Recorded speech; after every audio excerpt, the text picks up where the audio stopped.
اگر آپ نے صرف گنتی کر کے کسی زمانے کے شرک وہ تو سمجھ لیے، لیکن وہ بصیرت باطنی حاصل نہیں ہوئی، اجتہادی بصیرت، وہ اصول ہاتھ میں نہیں آئے کہ جس سے آپ پہچان سکیں، تو ہو سکتا ہے کہ اس طور کے شرک کو آپ نہ پہچان سکیں۔ اس کے لیے ضرورت ہے کہ اصل اصول ہاتھ میں آ جائیں تاکہ اصولوں پہ اپلائی کریں۔ ایک بات مجھ سے اور سن لیجئے، میرا اپنا یہ تاثر ہے، ہمارے دین میں خیر، بھلائی، نیکی، چاہے وہ نظریے کی ہو، علم کی ہو، عقیدے کی ہو، عمل کی ہو، اخلاق کی ہو، وہ سب کیا ہے؟ وہ توحید ہی کے شجرہ طیبہ کی شاخیں ہیں۔ اور شر، برائی، گمراہی، خیالات کی ہو، نظریات کی ہو، علم کی ہو، عقیدے کی ہو، عمل کی ہو، اخلاق کی ہو، سب کے ڈانڈے شرک کے شجرہ خبیثہ سے ملتے ہیں۔ اس شجرہ خبیثہ کے برگوبار ہے جو بھی برائی ہے، عمل کی یا علم کی، اور اس شجرہ طیبہ کے برگوبار ہے جو بھی خوبی ہے، عمل کی یا عقیدے۔ یہ میرا تاثر ہے، اور جب تک اس انداز میں وہ آپ کو اندرونی رشتے ظاہر نہیں ہوں گے، آپ پر منکشف نہیں ہوں گے، وہ اجتہادی بصیرت جو ہے پیدا نہیں ہو سکے گی۔ اب آئیے ایک اور بات دیکھیے، شرک میں اور الہاد میں کیا فرق ہے، یہ بھی ہم نہیں سمجھتے۔ الہاد، مادہ پرستی، وہ کیا ہے؟ ایتھیزم، کسی بھی خدا کا انکار۔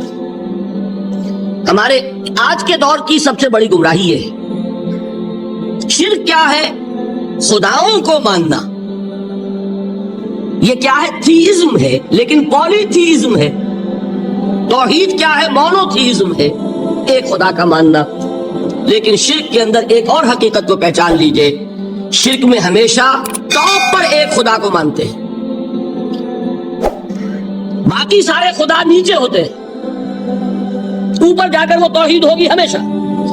کوئی مشرکانہ نظام ایسا نہیں ہے جو ٹاپ پر جا کر توحید نہ بن جائے۔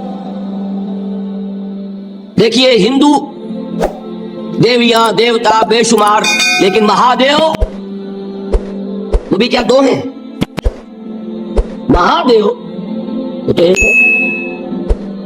انگریزی میں گاڈز، گاڈیسز، لیکن وہ چھوٹے جی سے لکھے جائیں گے، چھوٹے جی سے لکھے جانے والے gods and goddesses. Roman mythology ہو، گریک مائتھولوجی ہو، ان دیویوں دیوتاؤں کے نام ہی آپ نہیں یاد کر سکتے، لیکن گاڈ بڑے جی سے وہ ایک ہے کہ نہیں؟ ٹاپ پر جو ہے وہ ایک ہے، اس کو وہ بھی مانتے ہیں کہ اومنی پوٹنٹ، اومنیشنٹ، اومنی پریزنٹ، علی کل شیء قدیر، بکل شیء علیم، ہر جگہ موجود، وہ تو ایک ہی ہے، وہ تو کیپٹل جی سے لکھا جائے گا۔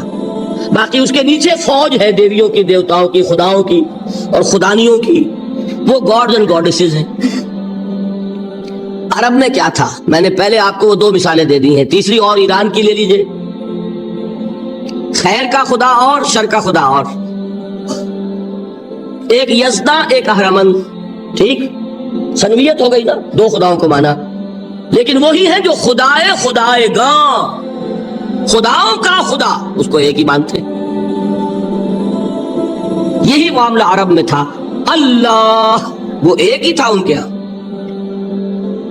قرآن میں آتا ہے، ان سے پوچھئے وَلَئِن سَأَلْتَهُم مَّنْ خَلَقَ السَّمَاوَاتِ وَالْأَرْضَ لَيَقُولُنَّ اللَّهُ۔ جب ان سے کہا جاتا ہے کہ کس نے پیدا کیا آسمان اور زمین کو، یہ فوراً کہیں گے اللہ نے۔ فَأَنَّىٰ يُؤْفَكُونَ، تو یہ ماننے کے بعد کدھر جا رہے ہیں؟ وہ کیا کہتے تھے کہ وہ بڑا اللہ تو ایک ہی ہے، لیکن چھوٹے آلہہ ہیں۔ آلہہ اور اللہ میں وہی فرق ہے جو کیپٹل جی کا گاڈ اور چھوٹے جی سے گاڈز اینڈ گاڈیسز، وہی فرق ہے کہ جو مہادیو اور دیویوں اور دیوتاؤں میں ہے، وہی وہاں تھا اللہ، وہ ایک اور سپریم، سب سے بالا تر، اس سے اوپر کوئی نہیں، تخلیق میں اس کا کوئی ساجی نہیں۔ لیکن اس نے کچھ آلہہ ہیں جنہیں کچھ اختیارات تقسیم کیے ہوئے، کچھ اس کے لاڈلی ہستیاں ہیں جو سفارش کر سکتی ہیں۔ بس یہ شرک تھا مشرکین مکہ کا، بات سمجھ رہے ہیں؟ اس کا جائزہ لیں گے تو آپ کو اور جو آج شرک کی اقسام میں بیان کروں گا اس کو ہاتھ میں لیں گے تو کسی موحد کا تلاش کرنا مشکل ہو جائے گا. ڈھونڈ اب ان کو چراغ رخ زیبا لے کر. آج جن کا نام مسلمان ہے ان کی اکثریت کسی نہ کسی نوع کے شرک میں مبتلا ہے. اب آئیے اقسام شرک. اقسام شرک میں بھی وہی کیفیت ہے جو نفاق کے بارے میں میں نے عرض کی تھی کہ ایک تقسیم یہ ہے جو علماء نے کی ہے، ایک ہے عقیدے کا نفاق، ایک ہے عمل کا نفاق. اسی طرح ایک ہے عقیدے کا شرک، ایک ہے عمل کا شرک. عقیدے میں نہیں ہے، عمل میں ہے. ایک تقسیم آپ نے سنی ہوگی شرک جلی، شرک خفی. ایک ہے ننگا شرک، کھلم کھلا شرک. ایک ہے چھپا ہوا شرک جو نظر نہیں آتا. لیکن ایک مغالطہ اپنے دل سے نکال دیجئے، بعض لوگ شرک خفی کو شرک نہیں سمجھتے. یہ بہت بڑی غلطی ہے. اگر وہ شرک نہ ہوتا تو حضور اسے شرک نہ کہتے. کوئی اور لفظ، عربی زبان کا دامن جو ہے محدود نہیں ہے، پھر اس کے لیے کوئی اور لفظ اختیار فرمایا جاتا ہے. وہ شرک، لیکن ایک شرک ہے جلی جو نمایاں ہے، نظر آ رہا. ایک ہے شرک خفی جو نظر نہیں آ رہا. اور وہ کتنا خفی ہو سکتا ہے اس کی ایک مثال دی حضور نے. شرک خفی اتنا خفی ہو سکتا ہے، ذرا مبالغہ دیکھیے جو حضور نے بات کو سمجھانے کے لیے مثال میں جو مبالغہ اختیار فرمایا. ایک سیاہ اندھیری رات میں ایک سیاہ پتھر پر ایک سیاہ چیونٹی کو رینگتے ہوئے دیکھنا جتنا مشکل ہے اتنا ہی شرک خفی کا پہچاننا مشکل ہے. بتائیے، آپ نے فرمایا انا افصح العرب، میں عرب کا فصیح ترین انسان ہوں. اس سے آگے کوئی مثال دی جا سکتی؟ اندھیری رات، تاریک رات، پتھر سیاہ، چیونٹی سیاہ، کون دیکھ سکتا؟ جتنا اس کو دیکھنا ناممکن ہے اتنا ہی شرک خفی کا پہچاننا مشکل ہے. گویا کہ اس سے تو اللہ ہی بچائے گا تو انسان بچے گا. ایک آخری بات تمہیداً اور عرض کر دوں، پھر میں چلوں گا اقسام پر. میری جو باتیں آپ کے سامنے آئی اس سے ایک منطقی نتیجہ نکلتا ہے. کوئی شخص اگر حقیقتاً شرک سے بچ جائے، واقعتاً شرک سے بچ جائے، ہر قسم سے بچ جائے، اس سے بھی اوپر کوئی انسان ہوگا. گویا کہ یہ آخری منزل ہے. یا یوں کہیے کہ جس شخص کے بارے میں اللہ تعالیٰ یہ مان لے کہ میرا یہ بندہ شرک سے بری ہے، اس سے بڑی سند کوئی ہے؟ دی ہائیسٹ ٹیسٹیمونیل، سب سے بڑی سند، سب سے بڑی تعریف جو بندے کی ہو سکتی ہے وہ کیا ہے؟ یہ مشرک نہیں. یہی وجہ دیکھیے آپ قرآن مجید میں حضرت ابراہیم کے ذکر میں دیکھیں گے. ابراہیم کا مقام کیا ہے؟ خلیل اللہ، ابو الانبیاء، امام الناس. تین نسبتیں ہیں، تینوں بڑی عظیم. اللہ کے ساتھ نسبت کیا ہے؟ خلیل. واتخذ اللہ ابراہیم خلیلا. ابو الانبیاء، کتنے نبی ہیں ان کی نسل میں؟ اسحاق اور اسماعیل سے چلیے، پھر یعقوب اور یوسف، اور پھر چلیے موسیٰ اور ہارون، اور پھر چلیے سارے انبیاء بنی اسرائیل کے حضرت عیسیٰ، پھر یہاں تک کہ محمد رسول اللہ کس کی اولاد ہے؟ ابراہیم کی. ابو الانبیاء. اور نمبر 3، انی جاعلک للناس اماما، امام الناس. اور قرآن میں جو سب سے بڑی سند انہیں دی جاتی ہے وہ کیا؟ وما کان من المشرکین. وہ ابراہیم مشرکین میں سے نہیں تھے. معلوم ہوا کہ یہ سب سے بڑی سند ہے، سب سے بڑا سرٹیفکیٹ ہے، سب سے بڑا ٹیسٹیمونیل ہے جو اللہ کی طرف سے کسی کو مل جائے. میں جو اقسام شرک بیان کرنا چاہتا ہوں تو میری تقسیم ذرا مختلف ہے. اب وہ ذرا اپنے ذہن میں وہ نقشہ بنا لیجئے، آپ بنایا کرتے ہیں. ایک اس کو پھر 3 میں تقسیم کیجئے. شرک کی 3 بڑی بڑی قسمیں ہیں. شرک فی الذات نمبر 1، شرک فی الصفات نمبر 2، شرک فی الحقوق نمبر 3. اور یہ میں عرض کر دوں آپ سے پہلے ہی، یہ مضمون بہت طویل ہے. میں آج صرف یہ کروں گا کہ خاکہ مکمل کر دوں. اب اس خاکے میں رنگ بھرنا وہ تو ایک موضوع پر شرک فی ذات پر پوری تقریر ہونی چاہیے، شرک فی صفات پر ہونی چاہیے. ایک ایک گھنٹے کے میرے 6 کیسٹ ہیں اللہ کے فضل و کرم سے جو کئی سال سے وہ پھیل رہے ہیں. 6 گھنٹے میں نے ان چیزوں کو بیان کیا. وہ موجود ہوں گے، لیکن آج وہ خاکہ ذہن میں بنا لیجیے اور کچھ آپ کو الجبرے کے فارمولے ہاتھ میں آ جائے تاکہ خود آپ میں صلاحیت پیدا ہو جائے پرکھنے کی کہ اس فارمولے کو اپلائی کر کے دیکھ لیں یہ شرک ہے یا نہیں۔ یہ دو کام تو میں انشاءاللہ آج کر دوں گا، آپ مطمئن رہے۔